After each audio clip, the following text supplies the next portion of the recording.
Introducing Zaxby's new chicken finger tacos. One with pico and creamy chipotle ranch, and the other with bacon and avocado ranch. Chicken expert since 1990. Taco expert since now. Woo, saucy! Zaxby's. We're excited to announce that our very own podcasting platform, Zencastr, has become a new sponsor to the show. Check out the podcast discount link in our show notes and stay tuned for why we love using Zen for the podcast. You're listening to the Archaeology Podcast Network. You're listening to the Archaeology Show. TAS goes behind the headlines to bring you the real stories about archaeology and the history around us. Welcome to the podcast.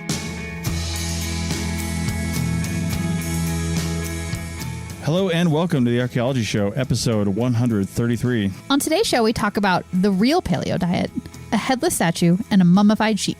Let's dig a little deeper.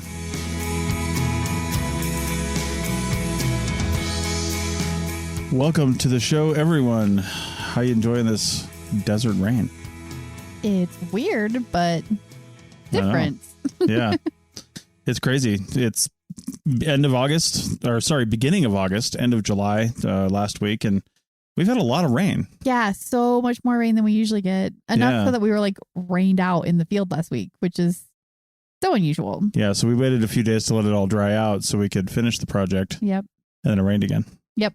So hopefully. Who knows what it's going to look like tomorrow? Well, it does dry fast, so hopefully it's okay when we go out to finish tomorrow. That's right. So we don't have Paul. He is currently on his way back to his home in the northeastern United States. And we are down here in Nevada still and getting ready to take off. But before that, we have some news articles for you. This first one's kind of a long one. And to be honest, I mean, it was written not too long ago, like a week ago. And I feel like just some of the stuff I've seen, even some of the stuff they've linked to, first off, the article is very comprehensive and it's like a meta study, and they talk about everything related to the Paleo Diet, and they reference a lot of peer-reviewed primary sources.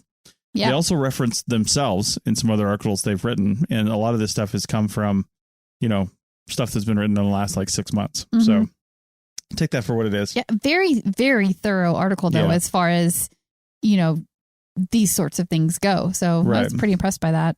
So this was written on inverse.com, something I'd never really heard of, in their science section. And it's called The Real Paleo Diet, Scientists Debunk Ancient Food Myths. Now, there's not really any debunking going on in the article. They're just talking about reality in ancient times, quote. Nah, that was an attention-grabbing title, I think.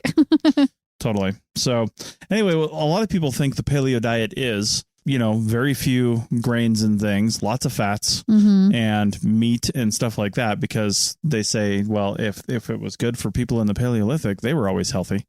And, they made it through and they didn't have processed foods and sugars and, unnatural sugars and stuff like that. The reality is a little bit different. Yeah. Because, first off, we're going to talk about a bunch of things here.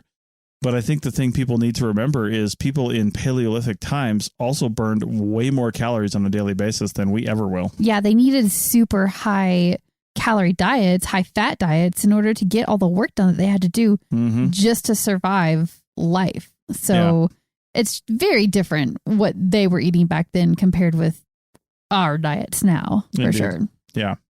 So there's a lot of different sections to this article. They go all over the place. The first section talks about basically ceramic baby bottles in the shapes of animals that were found in 1200 BCE to 450 BCE Bavarian graves, basically. Right. They found these, they're shaped like animals. I don't know what else to say. The pictures are really cool. Yeah, they're so cute. I mean, it's clearly done for the entertainment of the child who would have been drinking out of the bottle. Right. Kind of like, the airplane spoon, right? Yeah. That's what it reminds me of. Yeah. And a lot of times I'm a little skeptical when they make observations like that. They're like, well, it made us laugh, so it probably made children of the time laugh, and it amused them. And I'm like, that actually probably is true in this case, because why would you go through the effort of shaping it like this thing, which could have been too easy, shaping it like an animal, making it hollow, of course, to hold milk, and then, using that milk to actually, they didn't have like a sucking mechanism, but I'm sure they would have drank out of one end. Yeah. They didn't really have like a nipple like bottles do today, but it said that some of them use the tail as the sippy end of it, basically. So I don't know. It does seem likely that they made it for the entertainment of the child because what is your goal, right? Is to get enough food into the body of your child that you're trying to nourish and grow. And if making them smile and laugh and more willingly drink whatever you're trying to give them, then that's what you got to do. So I get it. So what does this show us about what they ate back then? Well, what it shows us is the milk that was found inside these things, the fatty residues of the milk, the lipids, if you will, were from other animals. Yeah. Yeah. So moms were supplementing milk because I'm willing to bet that, they didn't have a pump, like a breast pump. No, they wouldn't. So, I mean, I guess you could squeeze the boob and get some milk out, but there's no way to store it. And why would you do that if the baby can just go right to the boob? Yeah. So they must have used these almost exclusively, I would say, for weaning, other probably. Milk.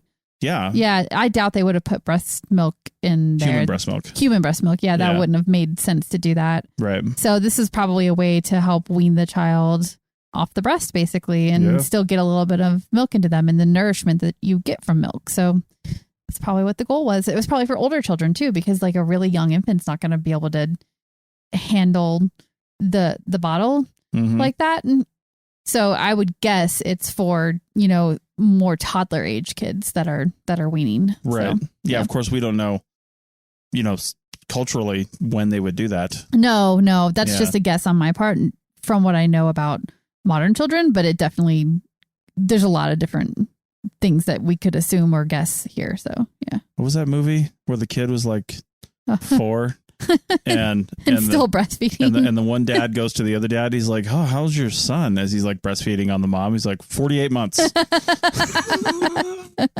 don't know who that was. I think it was Vince Vaughn, but I don't remember which movie it was. That was pretty funny. I feel like if the kid can ask for the milk out of the boob, they're probably too old. You are making some... I mean, that's just in our culture. I mean, that's a judgment that people would make.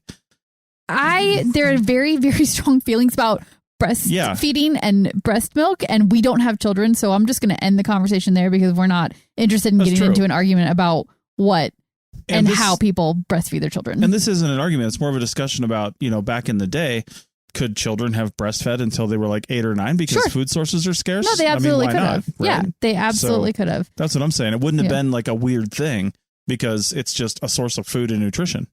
Right.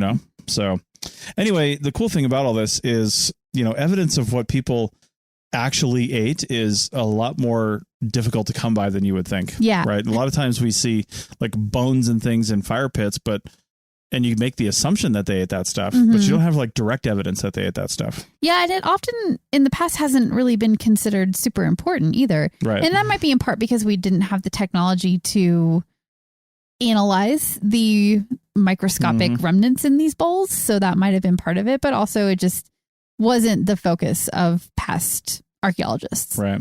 Until somewhat more recently, I guess like the last 30 years or so.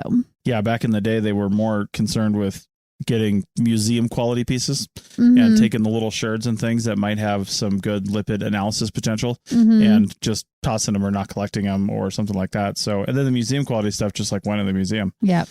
So chances are it was like cleaned too. Oh yeah. Probably. Like 100 years ago, they would be cleaning these things before displaying them. So any residue that could be tested is probably long gone, but fragments of sherds could still potentially have things on them. So yeah. Another point that the article author makes is that also back in the early archaeologist times, people were more concerned about, kings and probably queens and conquering warriors and people who were, I guess important, so to speak, to the time period. And they were less concerned about the day to day. Yeah. And mothers and women are just, they are the day to day. Yeah. So, yeah. A lot of that stuff was overlooked. And they say right in the article that artifacts from food prep belong to those that lack societal power, which are typically women, servants, slaves, people like that. So there just hasn't been a lot of activity on that. Yeah. So it's good to shine a spotlight on that because I don't think you can truly understand a past society or culture unless you have the whole picture and what every member of that society was doing, what they were responsible for and how it all fit together. It's a big puzzle. And you can't just look at the edge pieces. You got to have the middle bits too. Yeah. So one thing that changed everything about cooking for the early humans was earthenware, pottery. Yes. And part of that was because, well, they were now able to boil things, make stews, store stuff inside of it for long periods of time without, bad things happening to it. You can't like store something inside of the crook of a tree branch or something like that. Like it's going to go bad. Right. And residue analysis has really changed things too, because organic residues, especially fats, cling to the little nooks and crannies of pottery fragments. Right. And they just kind of make their way in there, especially if you're boiling it. So I would imagine some of the early ceramics were just like, they started boiling it over the fire and it just like leaked out like a sieve probably. They had to get the technique right. Get the firing temperature correct and all that to get a full, Yeah, it notes in here because there's a lot of different segments talking about different things, but medieval people, and the medieval is a very specific kind of time frame. We were talking way earlier before that, but like medieval people, maybe 1,000 years ago, give or take, we're making stews, cheeses, butters. I mean, that sounds pretty delicious, and it sounds like I would have been even fatter back then. So I don't know. You would have been working your ass off. That's true. See, that's what I'm talking about. Yeah. Like I spent most of my day today. We're recording this. It's like 6:00 in the evening. We haven't had dinner yet. And I haven't eaten that much today, but I feel like I've spent the entire day sitting. Yeah. Because I've been on calls, computer work. And I went for a swim this morning. That's the only calories I burned. Yeah. Really. So. Yeah, definitely. That's modern society right there. So. That's right. Anyway, one of the things that helps make this all happen is the residue analysis. And the way that they do that, not to get too deep into the weeds here, is they use two techniques. Well, the first one is called gas chromatography. And that's essentially, we're not going to get into what that exactly is, but essentially that's used to detangle, so to speak, the molecular structure of whatever they put in the grass chromatograph, I guess it would be. So that helps to say, okay, so this is this, that's that, and then we can collect all these things. And then they take those molecules and they put them in a mass spectrometer, and mass really does mean mass, like weight. And well, weight is different than mass, but mass, not like a lot, but mass as in, weight. And different molecules have very defined weights. And so when they take those molecules, they detangle them with the gas chromatography, and then they take the mass spectrometry or the mass spectrometer, and then they can tell what it is. Yeah. So it's really cool. I mean, they can get down to the, I think there's a lot of experimental archaeology here that we haven't talked about. Yeah. And they did a lot of really cool things like cooking and storing and all kinds of stuff. And one of the ones that was interesting was cabbage. They boiled cabbage. Yep. And the fats or whatever that are in the like waxy coating on cabbage. You know how it's like slightly waxy on the outside? Yeah. Yeah. Like they were able to take that and say, oh yeah, this is definitely cabbage. Yeah. Yeah. When they found out what it was. Yep. That waxy coating was there and they were able to identify it, which is really neat. There's a lot of other stuff that they were able to identify with much more certainty than you would expect. It was pretty surprising, but really neat. Yeah. One thing that I thought was interesting too, that I didn't know, labs like this use a lot of milk proteins to do certain analytical techniques. Oh. They said that contamination is a real problem. And in fact, people have claimed evidence of dairy products before on sites, but it was actually contamination. Oh, yeah. So because labs that in general do this apparently use milk proteins for lots of different things. I don't really know why. I don't know the chemistry behind that. Yeah, I don't know exactly how it works. But that was interesting. It just tells you that there's two ways that you can really go wrong with these types of analyses, whether it's residue analysis or, any other type of analysis where you're looking at something that's on the artifact. The first one is in the collection. Yeah. We've had to deal with this before, where if you're going to do some sort of analytical technique, if you find a certain type of thing, the minute you find that thing, you have to go into like almost clean room mode in the dirt. You can't touch it. You can't breathe on it. You really don't want any air on it. You want to collect that in as pure of a way as possible. And the best way to do it is to collect all the dirt around it and then do it in the lab in a clean environment. Yeah. But if you can't do that, you got to extract it in a way that you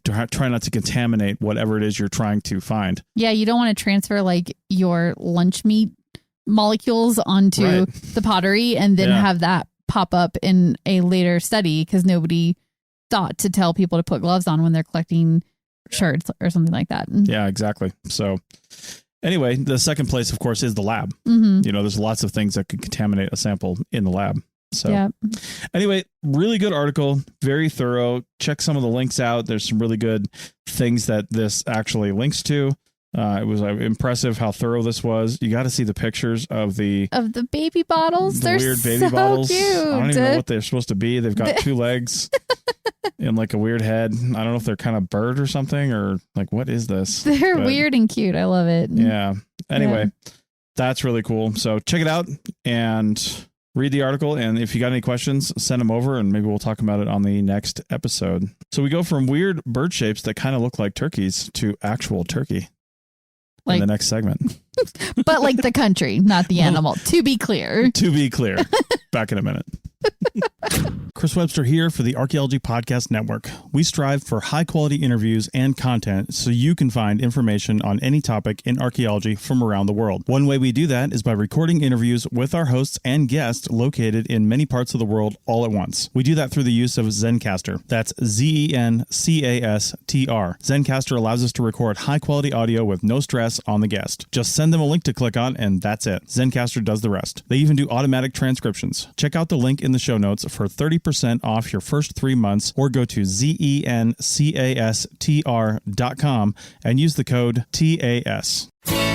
Chicken tacos should only be trusted to chicken professionals. That's where we come in. Introducing Zaxby's new chicken finger tacos. One comes with pico de gallo and creamy chipotle ranch, and the other comes with bacon, lettuce, tomato, and avocado ranch. Chicken experts since 1990. Chicken taco experts since now. Order yours today in the Zax Rewards app. Woo, saucy! Zaxby's. Introducing Zaxby's new chicken finger tacos. One with pico and creamy chipotle ranch, and the other with bacon and avocado ranch. Chicken experts since 1990. Taco experts since now. Woo, saucy! Zaxby's. Welcome back to the Archaeology Show, episode 133. And this is segment 2. And as I mentioned, we're in Turkey now. And they should have titled this article, it is titled Headless Statue of Ancient Woman Discovered in Turkey's Mother Goddess City. But what they should have titled was First Canceled Woman Discovered in Turkey. Oh my God. A la 2020. Wow. The statue's been toppled and its head's been taken off. This lady was canceled. Yeah. Possible. The whole city might have been canceled, though, and like that was just a byproduct of it. Yeah. So first off, they say Turkey's Mother Goddess City. That's what the city is known as. Mm-hmm. I don't know what the actual Turkish name for this city is, but I mean, they call it Metropolis. And that sounds like, isn't that where Superman lives? Metropolis? It does sound like a superhero city. Superman or Batman or something. No, Batman's Gotham City. Yeah. But Superman, I'm pretty sure it's Metropolis. Yeah, that sounds right. Yeah. Well, I know. Anyway, the head's not anywhere to be found. Now, they did just find this, so maybe the head's there somewhere. Yeah. I don't know.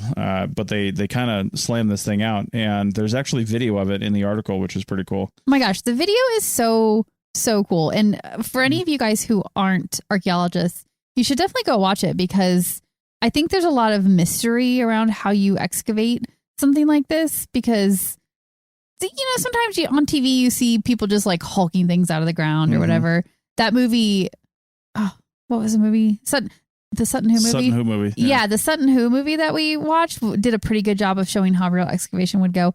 But this is real archaeologists really excavating, and there's some jump cuts and stuff in there. They don't show the whole thing, but it's pretty true to form. Like, they even have some hammers and stuff in there because they had to get some big chunks of soil and rock and stuff out of the way. And like, that's legit how it goes sometimes. So it was really neat to watch that video, and it's a cool thing to watch if you haven't seen or experienced that kind of digging before. Yeah, it looks like, just judging from, the pictures and stuff with people sitting next to digging next to the statue, that the statue's basically life size. Mm-hmm. So not huge, probably about the size, probably a little bigger than the woman would have been, more than likely. It's very well preserved. It depicts a woman wearing flowing draped clothing, and aside from the head missing, looks pretty good. Yeah. So, if you watch to the end of the video, they show a photo of it standing upright, and it is really neat, and it's definitely some really, really artistic and really well done stonework. And you and I have been to like the museum in Pompeii. Pompeii. Well, Naples. Yeah. Oh, was it in Naples? Okay, yeah. The stonework, especially where you can see like the flowing a flowing garment on top of a body. It's just insane to see how well done that stuff is sometimes. And this one does look like it's pretty good craftsmanship. Yeah. So the city itself is located 28 miles from the ancient port city of Ephesus, which we'll come into a little bit later here. That'll be important. But to date, on this site, they've been digging there for quite some time. Archaeologists found artifacts and structures from the classical, Hellenistic, Roman, Byzantine, and Ottoman periods, and I'm going to talk about those a little bit later. But they also found, I thought this was really cool. I've literally never heard of something like this being found, but I'm not like a Roman archaeologist. They found a wrestling hall. Like, how do you know that? What about it indicated wrestling hall? The Romans like to paint pictures of the thing that was happening on the wall because of the multi-languages that were there. Yeah. Maybe that's probably how. Yeah, that's neat. But I don't know how you determine Roman wrestling from like a brothel. like, are those pictures very similar? Like, I don't really know. Well, there's probably two men, number one. Hey, Romans were kind of like, be with whoever you want. That's true. That's true. But I'm not sure that they painted pictures of being with whoever you want. I mean, they kind of did. I remember when I was in the Navy, and I don't think we saw this when we were in Pompeii, but I never forget seeing one of the brothels. They love showing the Navy guys on tour, the brothels, of course. But they showed us one, and it was basically because Pompeii was such an international city where people from all around would come there. You can't expect to speak the language, and they literally had pictures of what you want to do. And they were pictures of women on women action, men on men action. Yeah. You know, men and boys. I mean, they had pretty much whatever you wanted to have you up just there. Point at the picture. You just point at what you want. I want that. It's like a menu. Yeah. So. Yeah. Anyway, Metropolis was built in the 3rd century BC when the region was under the control of the Seleucid Empire. I don't know how to pronounce that. The golden age of the city was during the Hellenistic period, and it was a religious power center during the Byzantine period. Now, there's something interesting about those periods we're going to get to in a minute. The statue suggests that it was made at a time when Rome controlled Anatolia, and Anatolia was the name of the part of Turkey that is on the Asian continent, because as a lot of people probably know, Turkey is one of those few cities, not Turkey, but Turkey, the country does, but Istanbul is one of those cities that straddles. Oh, yeah. 2 continents. Yeah. Because it separates right there from the European continent and the Asian continent. Right. So anyway, Ephesus, as I mentioned before, the ancient port city, was the capital of that region in 133 BC. So for the Roman Empire of that region, Ephesus was the capital. So, and that's important. So I don't know if this woman is going to end up being some kind of politician or if it's just a god. I mean, a goddess that we don't recognize. Yeah, they were saying that it's the mother goddess city, so it might be that this is a statue of the mother goddess. But why toppled and headless? Because that doesn't sound very... No, but it could have happened by accident. We can't assume that it was angrily toppled. I think there's significant earthquakes in that area too. Yeah. All the time, so. True. And I didn't see, but if there was a time when the city was abandoned and there weren't people living there or weren't a lot of people living there, that would have been a good point for something natural to happen that caused it to fall over and break. But then, like, where's the head too? Right. Or did somebody carry it off? It is weird that the head is missing. It's weird that it might just not be found yet, like I said. Yeah, that's true. Yeah. That's true. Yeah. So, because this was very recent. This didn't come from a paper. This is literally like from the news. Yeah. So anyway, that's about it from the article, but I did do just a very surface research to give you some general dates on those periods that I mentioned earlier. Most of these overlap, but I thought it was interesting that, they were represented. Now, it's possible that, these different periods actually happened successively at this city, but the period itself more broadly overlaps quite a bit. Right. Because those borders are constantly shrinking and expanding depending on what's going on militaristically speaking and all that. Right. Yeah. Now, the classical period, they say, goes from 8th century BC to 6th century AD. And this is classical Roman, really, because Rome started around 8th century BC. And then the Roman Empire was done around the 5th century AD. So I guess it went from classical to, just basic good old fashioned Rome after that. I don't know. But well, Rome basically fell after that point. The Roman Empire did. The Roman Empire did. It wasn't really a power after. Right. It wasn't a world power at that point. But there's a Roman period, which we'll talk about later. Oh, okay. So anyway, the Hellenistic period, I didn't know this was so specific, dates generally from 323 BC, the death of Alexander the Great, to 31 BC, Battle of Actium, and the emergence of the bigger Roman Empire. So Rome was established 8th century BC, and the empire itself they were already starting to expand, but I think the Battle of Actium is what made them an empire in their own eyes. Okay, gotcha. Yeah, from the sounds of it. I'm probably getting this all wrong. This is all very confusing. I know, right? And we are not classical archaeologists, so... The Roman period was from, again, 8th century BC to about 5th century AD when the Roman Empire essentially fell. And then the Byzantine Empire was from about 330, again, about the, give or take, the death of Alexander the Great, to about the 1450s or so. And then the Ottoman Empire went from about that time period, 14th century, to the 20th century. Yeah. So, yeah. But I feel like that one's continuing to go because we literally have an Ottoman right here. So is that just like a throwback or, man, you don't give me anything. Oh. Man. But that one was like really bad though. I know. Yeah, all that stuff with the dates is really confusing. I don't understand how the different time periods play together. So maybe that's some fodder for a future episode. We can pick apart the Roman. Just a whole episode about time periods. I would like the Roman one in particular because there's so many different layers to it, and it was so big and so spread out that I'm sure there's a lot to go over there. So, all right, well, I think because of that Ottoman joke that I made, we need to end this segment. We're going to go to segment 3 where I take up work in the salt mines, but it's not all that bad because I get to have some lamb chops. Back in a minute. You may have heard my pitch for membership. It's a great idea and really helps out. However, you can also support us by picking up a fun t-shirt, sticker, or something from a large selection of items from our TeePublic store. Head over to ArchPodNet.com/shop for a link. That's ArchPodNet.com/shop to pick up some fun swag and support the show. Back-to-school savings are officially in session at Tanger Outlets. Shop the latest school styles with an extra 25% off during Tanger Style, our biggest sale of the season, now through August 25th. Plan your trip at Tanger.com. Introducing Zaxby's new chicken finger tacos. One with pico and creamy chipotle ranch, and the other with bacon and avocado ranch. Chicken expert since 1990. Taco expert since now. Woo, saucy! Zaxby's. Welcome back to the Archaeology Show, episode 133, the third and final segment. And as promised, we're going to go to a salt mine, an Iranian salt mine to be exact. I didn't know they were mining salt in Iran, but there you go, Iranian salt mine.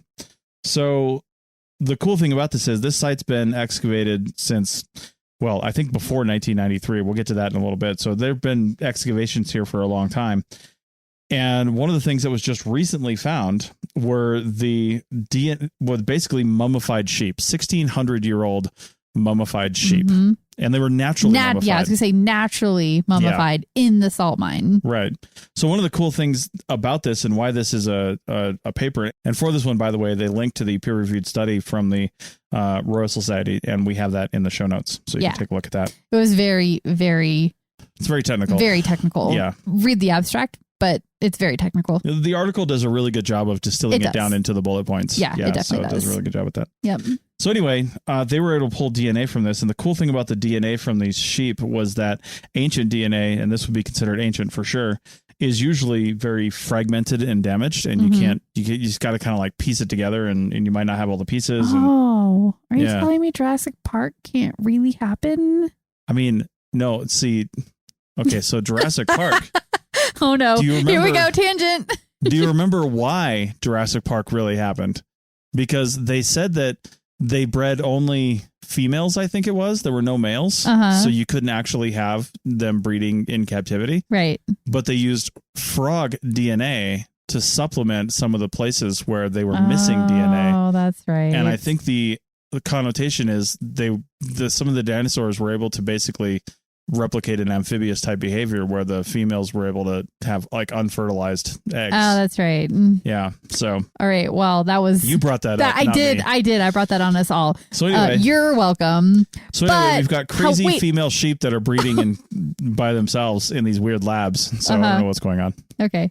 Yeah. Can I go back to dinosaurs for like a quick second though? Ahead. Do you think that I don't do dinosaurs. I'm an archaeologist. Do you think that there might be a salt flat or a salt mine somewhere that has preserved a dinosaur that might have some intact DNA that we could extract and have Jurassic Park? Or is it just too old? I mean, I don't know who was mining salt when the dinosaurs were alive. I don't mean salt mine. I mean natural salt deposit. Well, possibly, but I think the problem with that is it's too old. No. It's that the mine itself is excavated. So things can like fall into it. Yeah. And things can go into it and then become in the salty environment. Whereas with salt not being mined 65 plus million years ago, there's no way for like a dinosaur to like fall into that much salt. Yeah, that's true. You know what I mean? Yeah. No, it's not saying that there aren't fragments of, dinosaurs maybe that have been preserved, but I think even 65 million years is asking quite a lot. It is asking and that's a lot. right at the edge of dinosaurs, right? Really, you're talking like 100 to 200 million years. So anyway. All right. Well, that's been our paleontological tangent for the day. Moving on. There you go. Anyway, the DNA here, because the salt helped to preserve it, was in better condition with longer fragment lengths and less damage. So we'll talk a little bit more about the sheep that they looked at in the DNA in a bit here. Again, the preservation was due to the salt mine, and the salt mine was called Shahrabad. I'm not really sure how to pronounce Shahrabad. that. Shahrabad? I don't know. I'm not sure either. Yeah. Either way, it's in Iran. Mm-hmm. So the cool thing is, going back to what I mentioned earlier, 1993, 6 men dated from about 1700 years ago, so prior to when the sheep fell in, were found and retained much of their original features. Yeah, it said aspects of their original features. Yeah, I think hair and skin and stuff like that, which is creepy and amazing. I know. And the way this works basically is salt absorbs the water from the corpse, preventing soft tissues from breaking down and decaying. And I think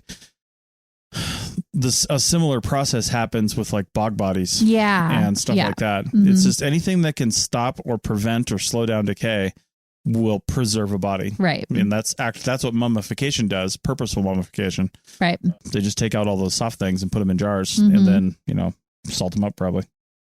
Anyway, the cool thing is they found that the sheep were genetically similar to modern sheep breeds, which genetics changes pretty quick, especially with domesticated animals. Yeah. And if the genes were genetically similar to modern sheep breeds, that is almost unequivocal that there have been sheep in that area for at least 1,600 years. Mm-hmm. And if they had, sheep back then that were similar to the sheep now, you can just assume that it was probably well before that they had sheep as well. Right. So, yeah, that's pretty neat. Mm-hmm.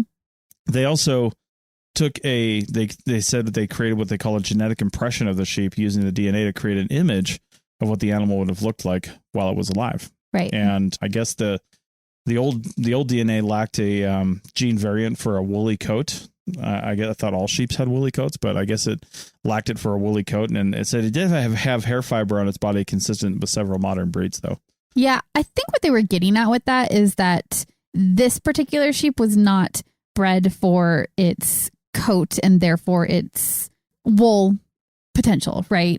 So they weren't using these sheep like that. These were probably food sheep. Or there's a lot of feta down there. So yeah, I'm just saying. Yeah, food, milk. That's what the sheep were for. But it does seem like they probably did have sheep that were bred specifically for their wool because they were making clothing out of wool at that time too. So it's interesting because it shows that in this area at that time they had specialized flocks for different types of things. So well, it definitely doesn't take once you have domesticated animals, it doesn't take a rocket scientist to figure out that, hey, when that animal has sex with that animal, you get this animal. Yeah. That is something I think pretty much anyone would come to that conclusion. Right. And when they start seeing certain types of coats or certain traits that they want to propagate, they'll just start breeding those together. Yeah, we'll just put them in one field and the others in another, or even on different hilltops, just enough to keep them apart. And then all of a sudden you have different flocks that are specialized in different things. And I don't know a whole lot about sheep and what kind of meat or milk they produce, but it does make me wonder if lamb chops. Right. But it does make me wonder if there was a specific flavor or type of meat that they were breeding for. I mean, you could breed for coats really easily and get your wool sheep, to one side. But then with the rest of them, were they trying to get a certain quality which made better milk, more milk maybe some variety just had better lactation, so therefore more milk. I don't know. It'd be interesting. Maybe looking at current sheep herding groups would give you some of those answers, because I don't know anything about how that works. It makes me kind of wonder if modern sheep that are bred for their coats, if they're also, I don't know, if they're only bred for their coats, or if at some point you can just eat them. I believe they are only bred for their coats. So when they like age out? Yeah, when they age out, I mean, they just die naturally. And I think they do hit a certain age where the coat is not necessarily good for spinning anymore. And I don't know what they do with those at that point. Yeah. Maybe they, I don't know what they would be good for at that point. But Stew? I don't know. If I had a sheep, I would name it Stew. Oh, what now? That's so sad. That's so funny. Oh, poor Stu. Come here, Stu. Little Stewie. Anyway, all right. Well, that was a mean joke. All right. So that's pretty much it for this week. We've got some good articles already on the slate for next week. So come on back for that. And we're starting our travels again. So who knows where we're going to be? Yeah, definitely. I mean, we actually know where we're going to be. We do, but we're not going to reveal it yet. It's a big surprise. Actually, if you want to follow us, check out Roadster Adventures on Instagram. Yeah. We post some stuff over there, and we'll link to like YouTube videos and stuff. That's just kind of an aside. Yeah. But we talk about it a lot, so I figured I'd mention it. And Roadster is a combination of our last names, so it's RODSTER, not ROAD. Right. So yeah, go find that. Anyway, thanks for listening, and we will see you next week. Adios.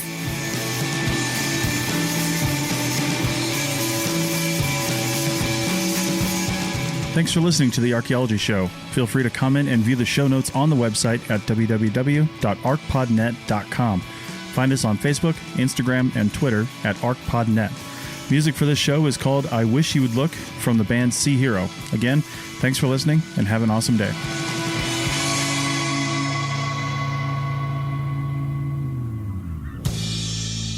This episode was produced by Chris Webster from his RV Traveling America, Tristan Boyle in Scotland, and the Archaeology Podcast Network, and was edited by Chris Webster. This has been a presentation of the Archaeology Podcast Network. Visit us on the web for show notes and other podcasts at www.archpodnet.com. Contact us at chris@archaeologypodcastnetwork.com. Thanks again for listening to this episode and for supporting the Archaeology Podcast Network. If you want these shows to keep going, consider becoming a member for just $7.99 US a month. That's cheaper than a venti quad eggnog latte. Go to archpodnet.com/members for more info. People are driven by the search for better.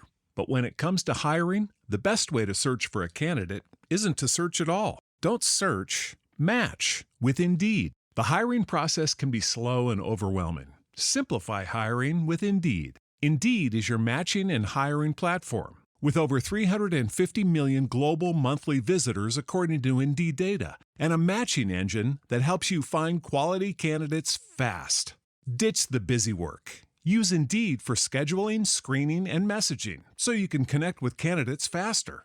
Join more than 3.5 million businesses worldwide that use Indeed to hire great talent fast. Listeners of this show will get a $75 sponsored job credit to get your jobs more visibility at Indeed.com/PODKATZ12. That's Indeed.com/PODKATZ12. Terms and conditions apply. Chicken tacos should only be trusted to chicken professionals. That's where we come in. Introducing Zaxby's new chicken finger tacos. One comes with pico de gallo and creamy chipotle ranch. And the other comes with bacon, lettuce, tomato, and avocado ranch. Chicken experts since 1990. Chicken taco experts since now. Order yours today in the Zax Rewards app. Woo, saucy! Zaxby's.